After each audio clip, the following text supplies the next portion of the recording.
His neighbors described him as polite, quiet, the kind of man who held the elevator door and nodded in hallways. For 13 years, Jeffrey Dahmer lived among ordinary people in ordinary buildings, and not one of them knew. That fact alone is what makes his case the most disturbing study in psychological concealment ever documented. Not the crimes themselves, the silence around them. The terrifying, deliberate, suffocating silence of a man who had perfected the art of being invisible. Most people imagine dangerous individuals as loud, erratic, visibly broken. Criminal psychology has spent decades trying to correct this assumption, and Dahmer is its most powerful proof. Researchers who study predatory behavior use the term controlled presentation to describe what Dahmer mastered.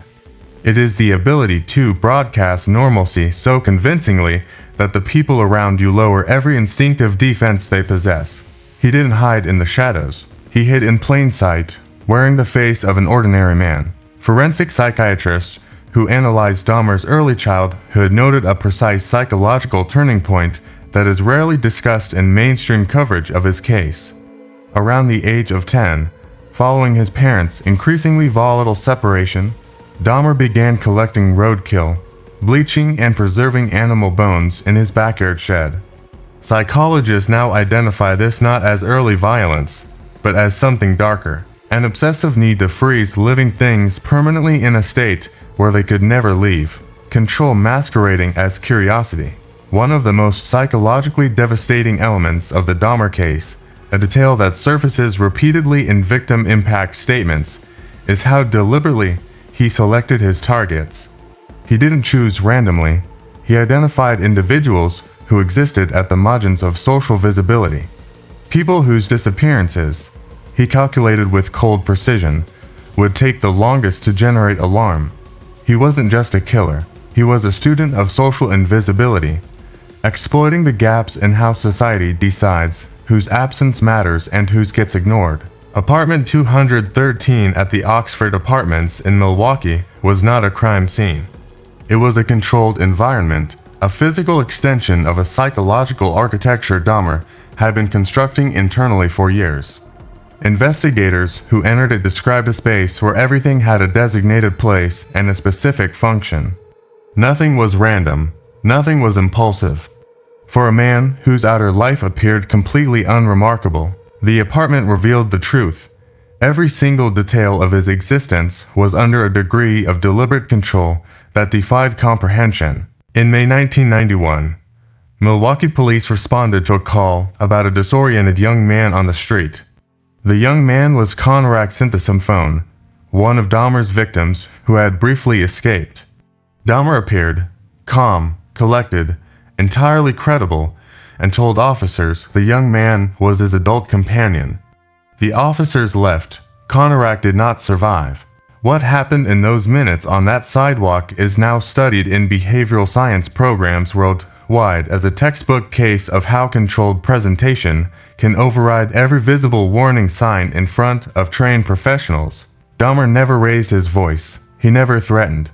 He never used force as a first instrument. Survivors who escaped before 1991 described something far more disturbing than physical aggression.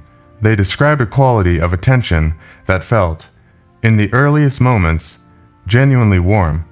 He asked questions. He listened. He made people feel, in the specific and calculated way that only the most dangerous individuals can, completely seen. Psychologists who study predatory charm identify this as mirroring the deliberate reflection of a target's emotional needs back at them until their guard dissolves entirely. What makes the Dahmer case a permanent fixture in criminal psychology is not simply what he did. It is how many times the system encountered him and looked away. A 1988 arrest, a conviction, probation that placed him back in the community with minimal oversight. Neighbors who reported smells and sounds and were dismissed. Each missed signal, studied individually, appears almost explainable. Studied together, they form one of the most damning portraits of institutional failure in modern American criminal history. The mask slipped repeatedly. No one was watching closely enough to see it. Psychiatrists who conducted the most extensive evaluations of Dahmer after his arrest, converged on a single, deeply unsettling conclusion. His crimes were not expressions of hatred, they were expressions of need, a need so consuming and so distorted that it had colonized every other function of his psychology. He told evaluators he simply did not want people to leave. That statement, clinical in its delivery and catastrophic in its implication, is now used in forensic training programs to illustrate how ordinary emotional needs, when they develop inside a fractured psychological structure, can become the architecture of atrocity. When Dahmer finally stood before the court in 1992, what unnerved observers most was not remorse or its absence, it was clarity. He spoke with the measured, organized coherence of someone who had spent considerable time constructing a truthful account and delivering it without performance. He did not deflect. He did not minimize. He described what he had done in a voice that remained steady and quiet throughout. That steadiness, that absolute absence of the expected emotional disintegration, disturbed psychiatrists more than any outburst could have. It confirmed that the control had never left him, even there. The Dahmer case is not studied because of its horror. Horror is common in criminal history. It is studied because of its instruction. It teaches forensic psychologists, behavioral analysts, and law enforcement professionals that the most dangerous psychological profiles are not the loudest ones. They are the quietest, the most cooperative, the most invisible. Dahmer's case permanently reshaped how trained professionals assess threat, shifting the focus away from visible aggression and toward the far more chilling signal of someone who has learned, with frightening precision, to need nothing from anyone except control.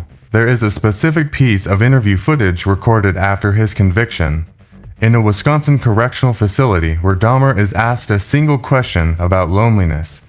What happens in the 4 seconds before he answers is something behavioral analysts return to again and again. It is not what he says, it is what his face does in the silence before the words arrive. In the video linked below, that moment is broken down frame by frame because in those 4 seconds, everything his psychology had spent decades concealing surfaces, briefly and unmistakably, before disappearing again behind the quiet.